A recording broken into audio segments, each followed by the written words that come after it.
सुनक की सुनामी ने हिला डाली प्रोपेगेंडा मीडिया की चूल्हे। आखिर क्यों सुलग पड़ा है बीबीसी? क्यों मोदी विरोधियों की उड़ी नींद?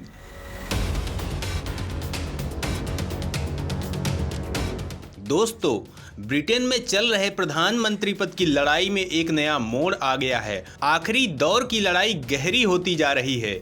दोनों पक्ष के समर्थक अपने नेताओं के लिए अभियान में डट गए हैं। इस बीच आरोप प्रत्यारोप अपने चरम पर है। ऋषि के बढ़ रहे समर्थन से विपक्ष की नींद उड़ी हुई है। लिज के समर्थकों को ऋषि के खिलाफ जब कोई मजबूत मुद्दा नहीं मिल रहा है तो वो ऋषि के खिलाफ निजी हमले करने लगे हैं। यहाँ तक कि ऋषि के जूतों को लेकर भी सवाल खड़े किए गए। इस पर कंजर्वेटिव पार्टी के सदस्यों ने नाराजगी व्यक्त की है। ऋषि सुनक की संपन्नता को निशाना बनाया जा रहा है, लेकिन ऋषि ने विपक्ष को हर मोर्चे पर पछाड़ दिया है। बीबीसी पर ऋषि और लिज के बीच हुई डिबेट में ऋषि ने दमदार तरीके से अपनी काबिलियत को सिद्ध किया। वहीं लिज ट्रस इस डिबेट में काफी कमजोर साबित हुई। ऋषि की इस सुनामी से कुछ रूढ़िवादी ब्रिटिश संस्थानों को गहरा झटका लगा और वो ऋषि सुनक के खिलाफ साजिश करने लगे हैं। आखिर इन संस्थानों को ऋषि से क्या है परेशानी? ऋषि के भारतवंशी होने से क्यों इनके पेट में उठ रही है मरोड़? इनके शैतानी दिमाग में कौन सी चल रही है साजिश? तो दोस्तों, हालांकि वक्त के साथ ब्रिटेन में बहुत ज्यादा बदलाव आया है और आज ब्रिटेन में भारतीय समुदाय का दमखम इतना ज्यादा हो गया है कि ब्रिटेन में उन्हें प्रमुखता से लिया जाता है। खुद ब्रिटेन के पूर्व प्रधानमंत्री डेविड कैमरन इस बारे में सार्वजनिक रूप से कह चुके हैं कि एक वक्त ऐसा आएगा कि ब्रिटेन का प्रधानमंत्री भारतीय बनेगा और आज वो वक्त काफी करीब दिखाई दे रहा है। दोस्तों, अगर इतिहास की बात करें तो भारत पर अंग्रेजों के अत्याचारों को कभी क्षमा नहीं किया जा सकता, चाहे ब्रिटिशर्स इसके लिए लाखों बार माफी मांग लें। लेकिन आज के वक्त में बदलाव इस कदर हो चुका है कि कभी खुद को अरिस्टोक्रेट और भारत को गरीब पिछड़ा मानने वाले अंग्रेज आज ऋषि की संपन्नता से जल रहे हैं। दोस्तों, ऋषि सुनक के पास इंग्लैंड की महारानी से भी ज्यादा संपत्ति है, लेकिन ब्रिटेन में अभी भी कुछ लोग व संस्थाएं औपनिवेशिक सोच वाले हैं। उनका मानना है कि वो उस जातीय समुदाय से हैं जिन्होंने दुनिया पर राज किया। लेकिन दोस्तों, जिसका जितना दिमाग वो उतना ही सोच सकता है। महान हिंदू संस्कृति की विरासत को समेटे भारतवर्ष को समझने के लिए केवल 1000-2000 साल का इतिहास पर्याप्त नहीं है। उसे समझने के लिए लाखों करोड़ों वर्षों का मूल्यांकन करना पड़ेगा। आज भी इस देश में त्रेता में जन्मे राम और द्वापर में जन्मे श्री कृष्ण आराध्य देव के रूप में वंदनीय पूजनीय है। उनके आदर्शों का अनुसरण सारा देश करता है। जिस रघुवंश में मर्यादा पुरुषोत्तम श्री राम ने जन्म लिया, उसके बारे में महाकवि कालिदास ने रघुवंश महाकाव्य में लिखा है कि मैं उन रघुवंशियों का वर्णन करने जा रहा हूँ जिन्होंने पूरी पृथ्वी पर राज किया। स्वयं प्रभु श्री राम ने अश्वमेध यज्ञ करके विश्व विजय किया था। गंगा पुत्र भीष्म ने एक ही बाण से सारे विश्व के दिग्विजयी सम्राटों को पराभूत कर दिया था। लेकिन वो लोग जो केवल 2000 साल का इतिहास जानते हैं, वे बेचारे करे भी क्या? ऐसे लोगों और संस्थानों में बीबीसी सबसे आगे हैं, जो दुनिया भर में भारत के खिलाफ प्रोपेगेंडा करता है। इसे इस खबर से समझा जा सकता है। दो प्रमुख मीडिया संस्थानों की वेबसाइट पर दो विचार छपे हैं। एक अंग्रेज द्वारा लिखा गया है, दूसरा भारतीय द्वारा। एक विचार एंड्रू व्हाइटहेड ने लिखा है, जिसका सार है कि ऋषि सुनक ब्रिटेन के लिए अच्छे विकल्प नहीं है।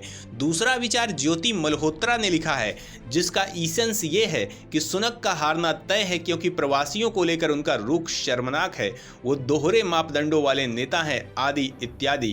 क्विंट और प्रिंट पर छपे एंड्रू व्हाइटहेड और ज्योति मल्होत्रा के लेखों का निष्कर्ष एक है, बस कारण अलग अलग गिनाए गए हैं। एंड्रू लंबे समय तक बीबीसी में रहे हैं। वह भारत में बीबीसी न्यूज के संवाददाता रहे हैं। बीबीसी विश्व समाचार सेवा के प्रमुख रहे हैं, जिसके तहत बीबीसी हिंदी, उर्दू, बांग्ला इत्यादि आते हैं। एंड्रू के ट्विटर बायो में लिखा है कि वो कश्मीर की चिंता करते हैं। ज्योति नियमित रूप से बीबीसी रेडियो में कंट्रीब्यूट करती रही हैं। उनके सार्वजनिक बायो के अनुसार वह भारत के घरेलू और विदेशी मामलों की जानकार हैं। प्रिंट से पहले वो इंडियन एक्सप्रेस और स्टार न्यूज में रही हैं। उनके पुराने लेखों से जाहिर होता है कि ज्योति भी कश्मीर की चिंता करती रही हैं। दोस्तों, बीबीसी जैसे मीडिया संस्थान लगातार भारत के खिलाफ पाकिस्तान का पक्ष लेते रहे हैं। ये जो कश्मीर के चिंतक हैं, ये वास्तव में कश्मीर के दुश्मन हैं, जो पाकिस्तानी प्रोपेगेंडा फैलाकर भारत के विरोध में माहौल बनाने की कोशिश करते हैं। ऐसे लोग और संस्थाएं ऋषि के खिलाफ किस हद तक जा सकते हैं, समझा जा सकता है। ऋषि सुनक के खिलाफ विपक्ष ने जो सवाल उठाए उनमें से कुछ इस तरह के हैं। कंजर्वेटिव पार्टी के कुछ नेताओं ने सुनक को उनके महंगे सूट और महंगे जूतों के लिए निशाना बनाया है। सुनक संसद के निचले सदन में कंजर्वेटिव पार्टी के सबसे अमीर नेता हैं। सुनक के विरोधियों ने कहा था कि अपने महंगे रहन सहन के चलते वह आम ब्रिटिश नागरिकों से मेल नहीं खाते।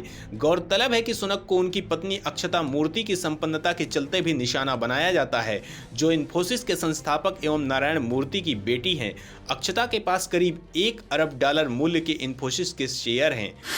ब्रिटेन में कार्यवाहक प्रधानमंत्री जॉनसन के वफादार और विदेश मंत्री लिज ट्रस के समर्थक मंत्री ने सुनक पर तख्तापलट का सनसनीखेज आरोप लगाया है। ब्रिटेन के संस्कृति मंत्री नेडिन डोरीज ने यह आरोप जॉनसन मंत्रिमंडल से सुनक के इस्तीफे को लेकर लगाया है। सुनक ने मंत्री पद से सबसे पहले इस्तीफा दिया था और उसके बाद वह प्रधानमंत्री पद के उम्मीदवार बने। ब्रिटेन में राजनीतिक अस्थिरता के लिए सुनक को जिम्मेदार ठहराया गया है। यूक्रेन पर हमले के बाद ब्रिटेन ने रूस पर व्यापारिक प्रतिबंध लगाए थे, लेकिन भारत की तरफ से ऐसा कुछ नहीं किया गया। इसके चलते इन्फोसिस, जिसमें अक्षता के शेयर हैं, रूस में व्यापार कर रही थी। इसको लेकर भी ब्रिटेन में सुनक और अक्षता के खिलाफ काफी विरोध हुआ था। इसी को लेकर एक टीवी इंटरव्यू में पत्रकार ने ऋषि सुनक से सवाल किया था कि उनके घर में उनकी बात नहीं सुनी जाती है।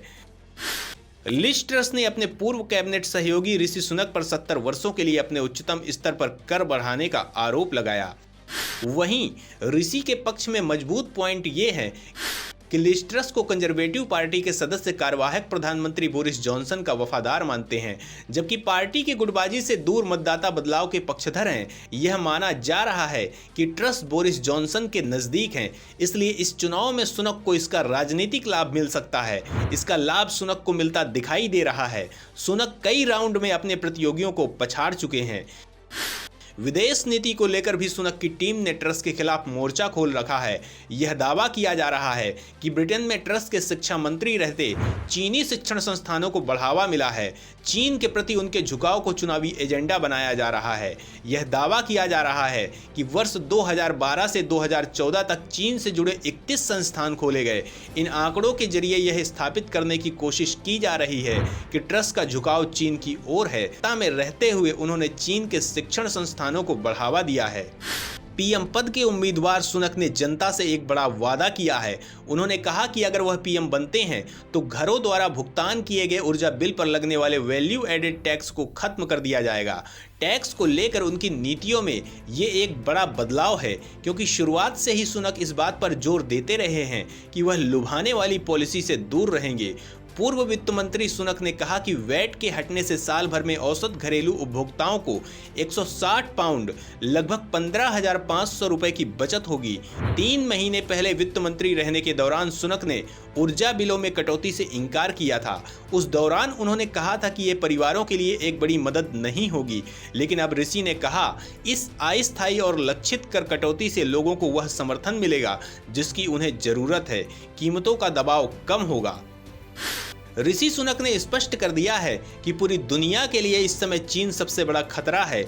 जिस तरह से उसने अमेरिका और भारत जैसे देशों को अपना निशाना बनाया है, उसकी नीति स्पष्ट दिखाई पड़ती है।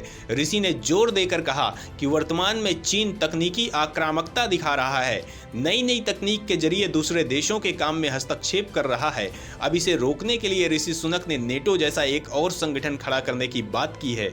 उनके मुताबिक आजाद देशों का एक ऐसा संगठन तैयार किया जाएगा जो इस चीनी आक्रामकता को रोकने का काम करेगा। दोस्तों, ब्रिटेन के प्रधानमंत्री पद के चुनावों में ऋषि का दमखम तो यही कह रहा है कि कहां पड़े हो चक्कर में, कोई नहीं है टक्कर में। बाकी आखिरी रिजल्ट तो 5 सितंबर को ही आएगा। धन्यवाद।